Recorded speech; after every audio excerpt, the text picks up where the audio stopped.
Well, here's a quick update of our grain market activity. I'm Marlin Bohling with you. Let's go to the corn board and our quotes provided by bar chart. We are lower across the board, and we have December now 8 cents lower at $6.75 per bushel on the soybean trade. We have that new crop November contract showing a trade of $14.13 and a quarter. That would be down 24.5 cents. We are currently trading about 4 cents from our low of the trade overnight and this morning. Now in the wheat in Chicago, December down 8 3/4. We're at $8.34 per bushel. In Kansas City, we have that same December contract 12.5 lower at exactly $9. And in spring wheat in Minneapolis, that December contract there at $9.28 would be down 5 1/4 cents. Let's get you caught up on our cotton market too. We have December, wow, down 325 points now at 113.91. And that's off of our earlier high last night of 117.01. So a big turnaround to the downside in the cotton market.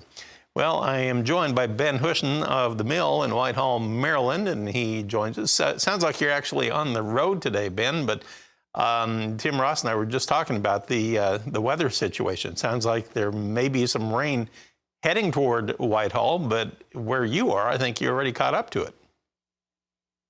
Good morning, Marlin. Yes, western Pennsylvania at the moment, out near Punxsutawney Phil's home. And rain has moved in, and we are hoping, just left home yesterday and headed out here just to see what's going on in this part of the state. But I tell you, back home, we've continued that typical Maryland, southern Pennsylvania August weather, upper 80s, 90s, lots of humidity. The only difference seems like we're getting a lot less thunderstorms passing through. So that radar Tim's showing, we sure hope makes it on east, because we could use another drink of water for sure.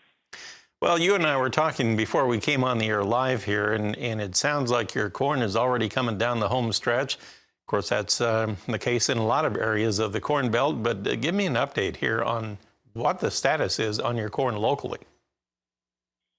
That's true, Marlin. Silage was being chopped, got started probably the first choppers for Wednesday, Thursday of last week. The fill silo, upright silos, trench silos. That's where they're, of course, taking the whole plant and putting it in the silo for feed for this winter. And there's certainly some hay, a whole bunch of hay, grass hay, alfalfa had been cut in the last 7-10 days, so it's looking for one more good drink of water. And it's funny, full season beans started to see areas where they were starting to turn a little color. And as the viewers probably saw in the pictures I sent, corn definitely has made a significant change. And I think the dry weather and plenty of typical August heat has certainly sped that up for us. Ben, have you had a chance to keep up on what the local market is doing for those corn producers? Some areas of the country, they have just a huge positive basis out there just because there's such a shortage of corn. But is that true on the East Coast? We do still have a positive basis. We had a farmer field, what we call our crop showcase last Wednesday, and that was sort of the buzz that folks talking there is, again, with a lot of the Midwest reports starting, been not as peppy as we thought the yields might be out there, is what USDA had reported. Again, time will still tell. That spiked some things up in the east. Again, most of our corn in the east is on to chickens and hogs, so you gotta keep feeding them every day, pretty much year round. So that's what they'll do locally, is bump that. It's been a lot higher than it is today, but it is certainly a significant number at the moment. Yeah, in your case, you probably won't be transporting it across the country like in some areas, but yeah, it's nice that you have a nice local demand for it right there. Well, Ben, thanks for the update, and best wishes on trying to get the rain that you're hoping for. Ben Hushon of the mill.